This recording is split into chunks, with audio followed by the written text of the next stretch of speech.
A charge capital Q is to be divided on two objects. एक charge capital Q है, उसे दो object पे डिवाइड करना है. What should be the value of two charges so that force between the objects can be maximum? यानी उन objects को चार्ज कैपिटल Q को कैसे उन दोनों ऑब्जेक्ट पे डिस्ट्रीब्यूट किया जाए कि उनके बीच लगने वाला फोर्स जो है मैक्सिमम हो जाए. हमने एज्यूम किया कि एक ऑब्जेक्ट ये है और दूसरा ऑब्जेक्ट ये है. ये ए ले लेते हैं, ये बी ले लेते हैं और इनके बीच का एक गैप कुछ असाइन कर लेते हैं. मान लिया इनके बीच का गैप आर है. अब आपको कैपिटल क्यू को इनमें डिस्ट्रीब्यूट करना है. तो मान लीजिए कि इसमें इसे आपने स्मॉल क्यू दिया.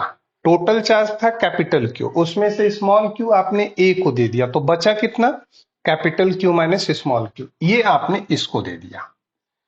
अब इनके बीच फोर्स को मैक्सिमाइज करना है, तो पहले तो फोर्स का एक्सप्रेशन लिख लिया जाए. Force between the two charges will be के Q1 Q2. Q2 means Q1 means Q, Q2 means Q minus Q upon R square. या आप इसे ऐसे भी लिख सकते हो F इक्वल टू के QQ minus Q square by R square. ये इन दोनों के बीच लगने वाला फोर्स है.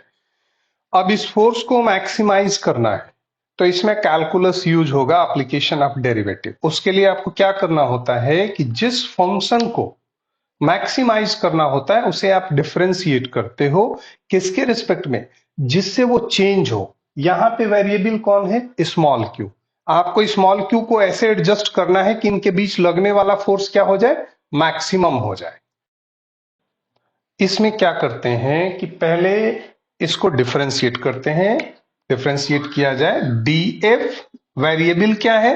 क्यू वेरिएबल है. df upon dq. देखिए k by R square constant है, इसे बाहर रखते हैं. कैपिटल क्यू भी कांस्टेंट है. स्मॉल क्यू का क्यू के रिस्पेक्ट में डिफरेंशियल हो जाएगा 1 माइनस क्यू स्क्वायर का डिफरेंशियल nx n माइनस 1 यानी 2 Q to the power 2 minus 1, तो 1 ही हो जाएगा. ये डिफरेंशियल आया. तो जिसको मैक्सिमाइज या मिनिमाइज करना है पहले उसे डिफरेंशिएट करते हैं. फिर आप क्या करते हैं कि उसको जीरो के इक्वल करते हैं. df by dq equal to zero. ये पूरा एक्सप्रेशन जीरो के इक्वल होगा, तो ये तो जीरो हो जाएगा. q minus two q minus two Q equal to zero. तो आपको q मिल जाएगा कैपिटल Q बाई 2. देखिए कुछ बुक्स में यहीं पे लिख दिया है कि this is the condition of maxima. Actually आपको देखना होता है, ये जो आता है ना डिफरेंशियल करने के बाद जो जीरो से इक्वेट करने पे जो वेरिएबल की वैल्यू आती है वो क्रिटिकल पॉइंट कहलाता है. उस पे वो फंक्शन मैक्सिमम भी हो सकता है और मिनिमम भी हो सकता है. तो अगर आपको ये जस्टिफाई करना है कि इस स्पेसिफिक पॉइंट पे वो फंक्शन मैक्सिमम है, यहां पे वो फंक्शन फोर्स है, तो आपको इसे डबल डिफरेंशियल करना पड़ेगा. तो df बाई dq तो आपने ये किया है. आप अगर फिर से इसे डिफरेंशिएट करेंगे d2f बाई dq स्क्वायर, तो देखिए k बाई आर स्क्वायर तो वैसे ही रहेगा. ये q कांस्टेंट है, इसका डिफरेंशियल जीरो हो जाएगा. और ये q वेरिएबल है, इसका डिफरेंशियल क्या होगा? 1. q का q के रिस्पेक्ट में, x का x के रिस्पेक्ट में डिफरेंशियल 1 होता है, तो इसका डिफरेंशियल 1 हो जाएगा. तो यहां पे आ जाएगा -2. यानी ये पूरा k कभी निगेटिव होगा नहीं, आर स्क्वायर कभी निगेटिव होगा नहीं, तो -2 से मल्टीप्लाई किया, तो this is always less than zero for this critical point. और जब डबल डेरिवेटिव निगेटिव आ जाए, जीरो से कम आ जाए, तो समझ लेना कि जो क्रिटिकल पॉइंट हमें मिला है उस पे वो फंक्शन मैक्सिमम होगा.